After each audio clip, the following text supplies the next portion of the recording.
श्रीमहाकालस्तोत्रम्। दृष्ट्वा देवं महाकालं कालिकांगं महाप्रभुं भार्गवः पतितो भूमौ दण्डवत् सुरपूजिते।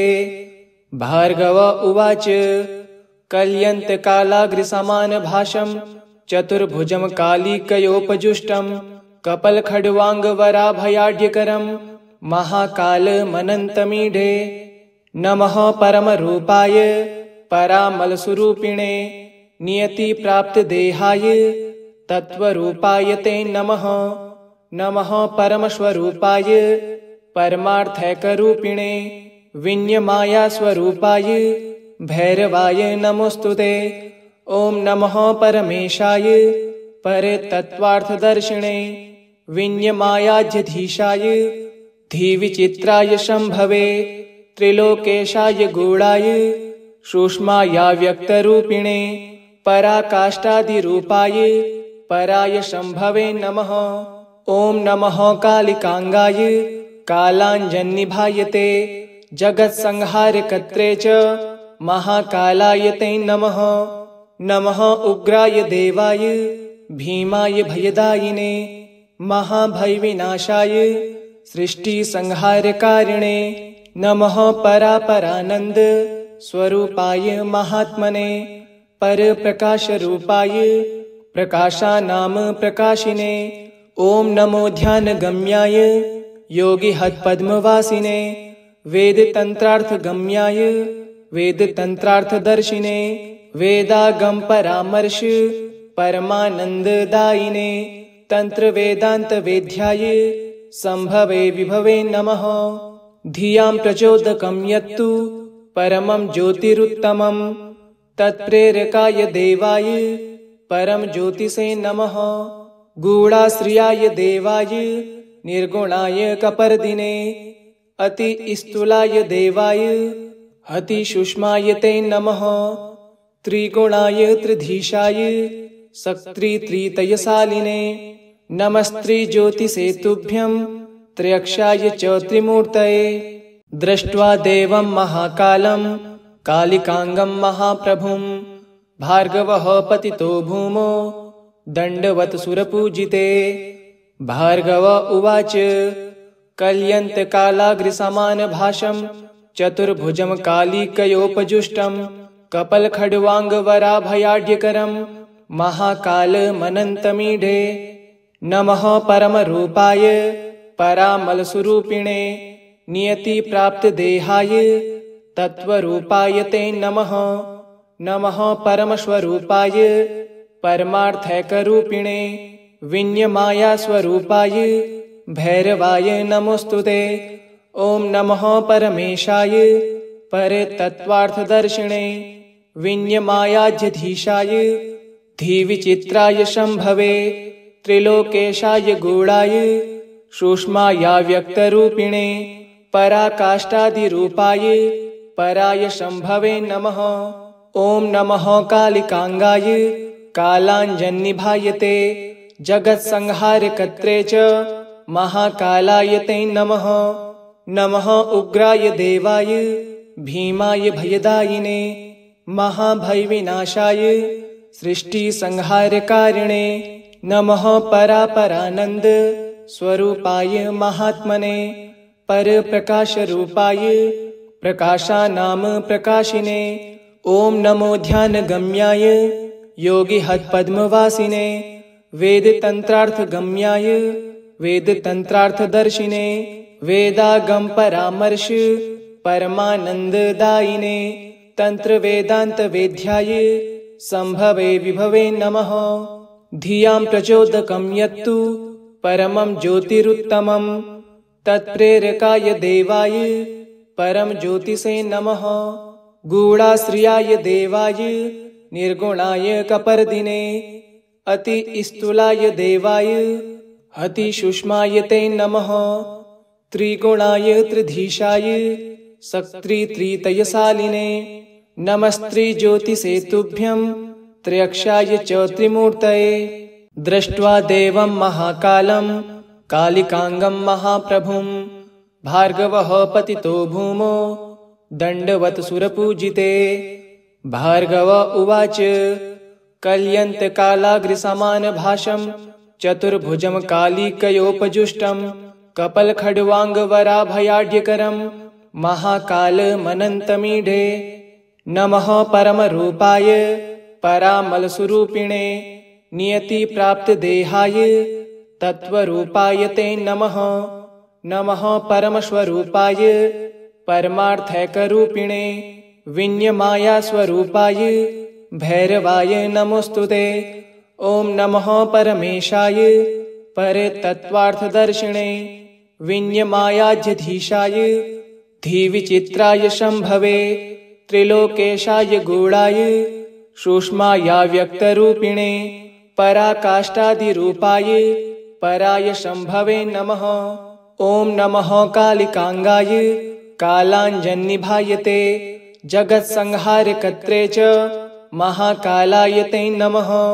नमः उग्राय देवाय भीमाय भयदायिने महाभयविनाशाय सृष्टिसंहारकारिणे नमः परापरानन्द स्वरूपाय महात्मने परप्रकाशरूपाय प्रकाशानां प्रकाशिने। ॐ नमो ध्यानगम्याय योगिहत्पद्मवासिने वेदतन्त्रार्थगम्याय वेदतन्त्रार्थदर्शिने वेदागमपरामर्श परमानन्ददायिने तन्त्रवेदान्तवेद्याय सम्भवे विभवे नमः। धियां प्रचोदकं यत्तु परमं ज्योतिरुत्तमं तत्प्रेरकाय देवाय परम ज्योतिषे नमः। गूढाश्रियाय देवाय निर्गुणाय कपर्दिने अतिस्थूलाय देवाय अतिसूक्ष्माय ते नमः। त्रिगुणाय त्रिधीशाय शक्तित्रितयशालिने नमस्त्रिज्योतिषे तुभ्यं त्र्यक्षाय च त्रिमूर्तये। दृष्ट्वा देवं महाकालं कालिकांगं महाप्रभुं भार्गवः पतितो भूमौ दण्डवत् सुरपूजिते। भार्गव उवाच कल्यन्तकालाग्रसमानभाषं चतुर्भुजं कालिकयोपजुष्टं कपलखड्वाङ्गवराभयाढ्यकरं महाकालमनन्तमीढे। नमः परमरूपाय परामलस्वरूपिणे नियतिप्राप्तदेहाय तत्त्वरूपाय ते नमः। नमः परमस्वरूपाय परमार्थैकरूपिणे विन्यमायास्वरूपाय भैरवाय नमोऽस्तुते।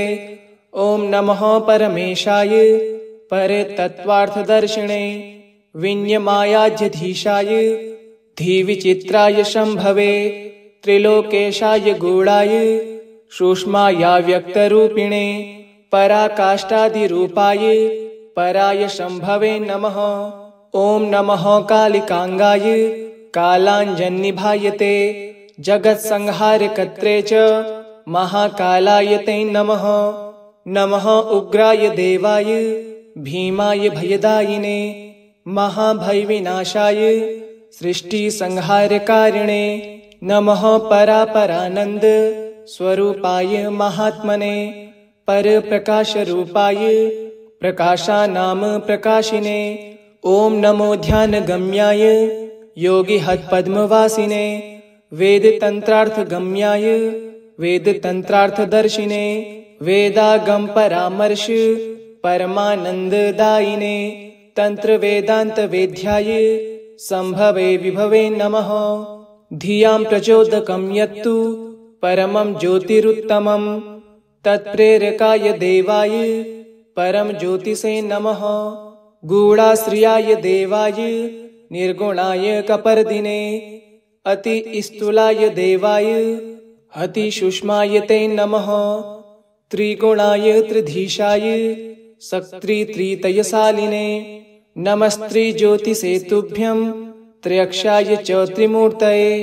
दृष्ट्वा देवं महाकालं कालिकांगं महाप्रभुं भार्गवः पतितो भूमौ दण्डवत् सुरपूजिते। भार्गव उवाच कल्यन्तकालाग्रसमानभाषं चतुर्भुजं कालिकयोपजुष्टं कपलखड्वाङ्गवराभयाढ्यकरं महाकालमनन्तमीढे नमः परमरूपाय परामलस्वरूपिणे नियतिप्राप्तदेहाय तत्त्वरूपाय ते नमः। नमः परमस्वरूपाय परमार्थैकरूपिणे विඤ्ඤमायास्वरूपाय भैरवाय नमोस्तुते। ॐ नमः परमेशाय परतत्त्वार्थदर्शिने विඤ्ඤमायाध्यधीशाय धीविचित्राय शम्भवे त्रिलोकेशाय गूढाय सूक्ष्मायाव्यक्तरूपिणे पराकाष्ठादिरूपाय पराय शम्भवे नमः। ॐ नमः कालिकांगाय कालाञ्जन्निभायते जगत्संहारकर्त्रे च महाकालाय ते नमः। नमः उग्राय देवाय भीमाय भयदायिने महाभयविनाशाय सृष्टिसंहारकारिणे नमः परापरानन्द स्वरूपाय महात्मने परप्रकाशरूपाय प्रकाशानां प्रकाशिने। ॐ नमो ध्यानगम्याय योगिहत्पद्मवासिने वेदतन्त्रार्थगम्याय वेदतन्त्रार्थदर्शिने वेदागमपरामर्श परमानन्ददायिने तन्त्रवेदान्तवेद्याय सम्भवे विभवे नमः। धियां प्रचोदकं यत्तु परमं ज्योतिरुत्तमं तत्प्रेरकाय देवाय परम ज्योतिषे नमः। गूढाश्रियाय देवाय निर्गुणाय कपर्दिने अतिस्थूलाय देवाय अतिसूक्ष्माय ते नमः। त्रिगुणाय त्रिधीशाय शक्तित्रितयशालिने नमस्त्रिज्योतिषे तुभ्यं त्र्यक्षाय च त्रिमूर्तये। दृष्ट्वा देवं महाकालं कालिकांगं महाप्रभुं भार्गवः पतितो भूमौ दण्डवत् सुरपूजिते। भार्गव उवाच कल्यन्तकालाग्रसमानभासं चतुर्भुजं कालिकयोपजुष्टं कपलखड्वाङ्गवराभयाढ्यकरं महाकालमनन्तमीढे नमः परमरूपाय परामलस्वरूपिणे नियतिप्राप्तदेहाय तत्त्वरूपाय ते नमः। नमः परमस्वरूपाय परमार्थैकरूपिणे विඤ्ඤमायास्वरूपाय भैरवाय नमोस्तुते। ॐ नमः परमेशाय परतत्त्वार्थदर्शिने विඤ्ඤमायाध्यधीशाय धीविचित्राय शम्भवे त्रिलोकेशाय गूढाय सूक्ष्मायाव्यक्तरूपिणे पराकाष्ठादिरूपाय पराय शम्भवे नमः। ॐ नमः कालिकांगाय कालाञ्जन्निभायते जगत्संहारकर्त्रे च महाकालाय ते नमः। नमः उग्राय देवाय भीमाय भयदायिने महाभयविनाशाय सृष्टिसंहारकारिणे नमः परापरानन्द स्वरूपाय महात्मने परप्रकाशरूपाय प्रकाशानां प्रकाशिने। ॐ नमो ध्यानगम्याय योगिहत्पद्मवासिने वेदतन्त्रार्थगम्याय वेदतन्त्रार्थदर्शिने वेदागमपरामर्श परमानन्ददायिने तन्त्रवेदान्तवेद्याय सम्भवे विभवे नमः। धियां प्रचोदकं यत्तु परमं ज्योतिरुत्तमं तत्प्रेरकाय देवाय परम ज्योतिषे नमः। गूढाश्रियाय देवाय निर्गुणाय कपर्दिने अतिस्थूलाय देवाय अतिसूक्ष्माय ते नमः। त्रिगुणाय त्रिधीशाय शक्तित्रितयशालिने नमस्त्रिज्योतिषे तुभ्यं त्र्यक्षाय च त्रिमूर्तये। दृष्ट्वा देवं महाकालं कालिकांगं महाप्रभुं भार्गवः पतितो भूमौ दण्डवत् सुरपूजिते। भार्गव उवाच कल्यन्तकालाग्रसमानभासं चतुर्भुजं कालिकयोपजुष्टं कपलखड्वाङ्गवराभयाढ्यकरं महाकालमनन्तमीढे नमः परमरूपाय परामलस्वरूपिणे नियतिप्राप्तदेहाय तत्त्वरूपाय ते नमः। नमः परमस्वरूपाय परमार्थैकरूपिणे विඤ्ඤमायास्वरूपाय भैरवाय नमोस्तुते। ॐ नमः परमेशाय परतत्त्वार्थदर्शिने विඤ्ඤमायाध्यधीशाय धीविचित्राय शम्भवे त्रिलोकेशाय गूढाय सूक्ष्मायाव्यक्तरूपिणे पराकाष्ठादिरूपाय पराय शम्भवे नमः। ॐ नमः कालिकांगाय कालाञ्जन्निभायते जगत्संहारकर्त्रे च महाकालाय ते नमः। नमः उग्राय देवाय भीमाय भयदायिने महाभयविनाशाय सृष्टिसंहारकारिणे नमः परापरानन्द स्वरूपाय महात्मने परप्रकाशरूपाय प्रकाशानां प्रकाशिने। ॐ नमो ध्यानगम्याय योगिहत्पद्मवासिने वेदतन्त्रार्थगम्याय वेदतन्त्रार्थदर्शिने वेदागमपरामर्श परमानन्ददायिने तन्त्रवेदान्तवेद्याय सम्भवे विभवे नमः। धियां प्रचोदकं यत्तु परमं ज्योतिरुत्तमं तत्प्रेरकाय देवाय परमज्योतिषे नमः। गूढाश्रियाय देवाय निर्गुणाय कपर्दिने अतिस्थूलाय देवाय अतिसूक्ष्माय ते नमः।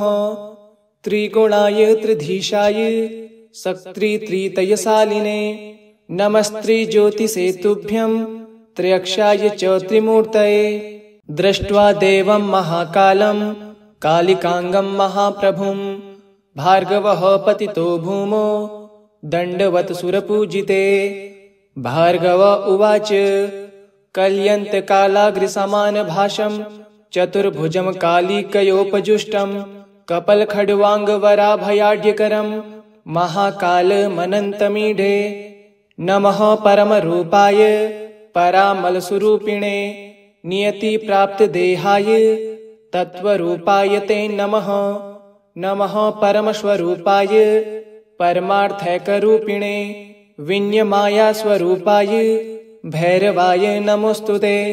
ॐ नमः परमेशाय परतत्त्वार्थदर्शिने विඤ्ඤमायाध्यधीशाय धीविचित्राय शम्भवे त्रिलोकेशाय गूढाय सूक्ष्मायाव्यक्तरूपिणे पराकाष्ठादिरूपाय पराय शम्भवे नमः। ॐ नमः कालिकांगाय कालाञ्जन्निभायते जगत्संहारकर्त्रे च महाकालाय ते नमः।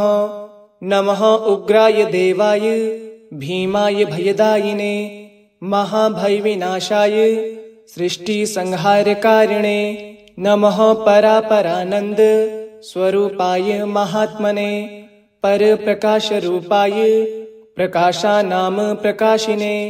ॐ नमो ध्यानगम्याय योगिहत्पद्मवासिने वेदतन्त्रार्थगम्याय वेदतन्त्रार्थदर्शिने वेदागमपरामर्श परमानन्ददायिने तन्त्रवेदान्तवेद्याय सम्भवे विभवे नमः। धियां प्रचोदकं यत्तु परमं ज्योतिरुत्तमं तत्प्रेरकाय देवाय परमज्योतिषे नमः। गूढाश्रियाय देवाय निर्गुणाय कपर्दिने अतिस्थूलाय देवाय अतिसूक्ष्माय ते नमः। त्रिगुणाय त्रिधीशाय शक्तित्रितयशालिने नमस्त्रिज्योतिषे तुभ्यं त्र्यक्षाय च त्रिमूर्तये।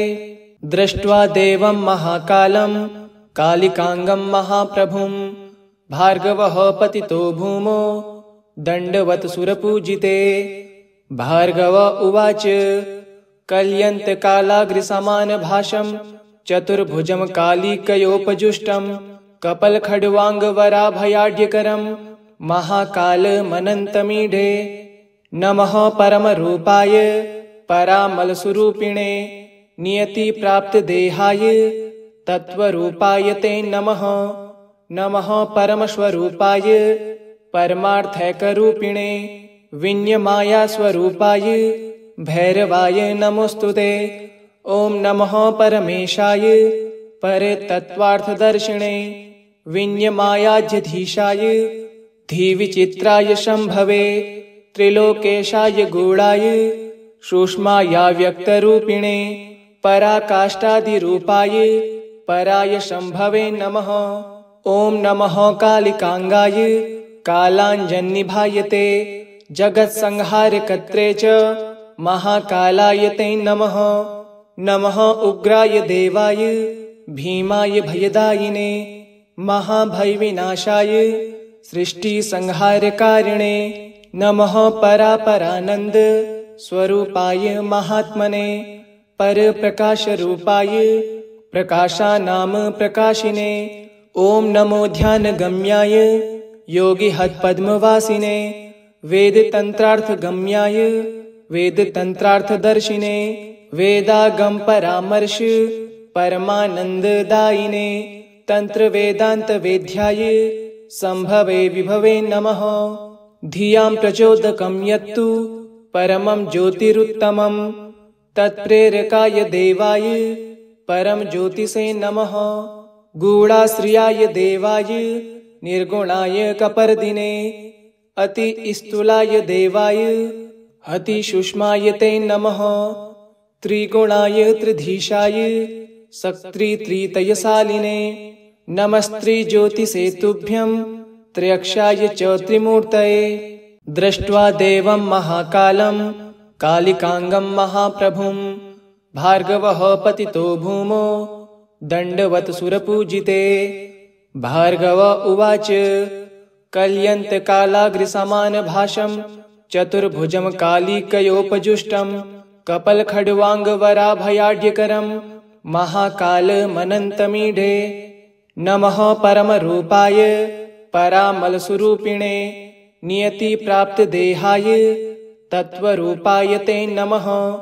नमः परमस्वरूपाय परमार्थैकरूपिणे विन्यमायास्वरूपाय भैरवाय नमोस्तुते। ॐ नमः परमेशाय परतत्त्वार्थदर्शिने विन्यमायाध्यधीशाय धीविचित्राय शम्भवे त्रिलोकेशाय गूढाय सूक्ष्मायाव्यक्तरूपिणे पराकाष्ठादिरूपाय पराय शम्भवे नमः। ॐ नमः कालिकांगाय कालाञ्जन्निभायते जगत्संहारकर्त्रे च महाकालाय ते नमः।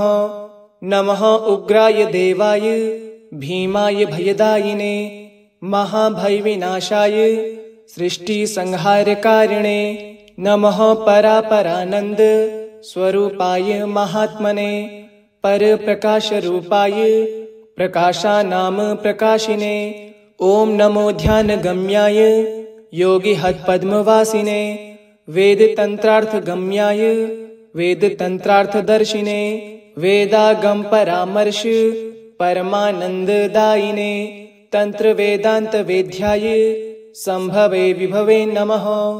धियां प्रचोदकं यत्तु परमं ज्योतिरुत्तमं तत्प्रेरकाय देवाय परम ज्योतिषे नमः। गूढाश्रियाय देवाय निर्गुणाय कपर्दिने अतिस्थूलाय देवाय अतिसूक्ष्माय ते नमः। त्रिगुणाय त्रिधीशाय शक्तित्रितयशालिने नमस्त्रिज्योतिषे तुभ्यं त्र्यक्षाय च त्रिमूर्तये। दृष्ट्वा देवं महाकालं कालिकांगं महाप्रभुं भार्गवः पतितो भूमौ दण्डवत् सुरपूजिते। भार्गव उवाच कल्यन्तकालाग्रसमानभासं चतुर्भुजं कालिकयोपजुष्टं कपलखड्वाङ्गवराभयाढ्यकरं महाकालमनन्तमीढे। नमः परमरूपाय परामलस्वरूपिणे नियतिप्राप्तदेहाय तत्त्वरूपाय ते नमः। नमः परमस्वरूपाय परमार्थैकरूपिणे विन्यमायास्वरूपाय भैरवाय नमोस्तुते। ॐ नमः परमेशाय परतत्त्वार्थदर्शिने विन्यमायाध्यधीशाय धीविचित्राय शम्भवे त्रिलोकेशाय गूढाय सूक्ष्मायाव्यक्तरूपिणे पराकाष्ठादिरूपाय पराय शंभवे नमः। ओम नमः कालिकांगाय कालांजन्निभाय ते जगत्संहारकर्त्रे च महाकालाय ते नमः। नमः उग्राय देवाय भीमाय भयदायिने महाभयविनाशाय सृष्टिसंहारकारिणे नमः। परापरानंद स्वरूपाय महात्मने परप्रकाशरूपाय प्रकाशानाम प्रकाशिने। ओम नमो ध्यानगम्याय योगिहत्पद्मवासिने वेदतंत्रार्थगम्याय वेदतंत्रार्थदर्शिने वेदागम परामर्श परमानंददायिने तंत्रवेदांतवेद्याय संभवे विभवे नमः। धियां प्रचोदकं यत्तु परमं ज्योतिरुत्तमं तत्प्रेरकाय देवाय परम ज्योतिषे नमः। गूढ़ाश्रियाय देवाय निर्गुणाय कपर्दिने अतिस्थूलाय देवाय अतिसूक्ष्माय ते नमः। त्रिगुणाय त्रिधीशाय शक्तित्रितयशालिने नमस्त्रिज्योतिषे तुभ्यं त्र्यक्षाय च त्रिमूर्तये। इति श्री महाकालस्तोत्रम् श्री महादेवार्पणमस्तु। ओम श्री महादेवाय नमः।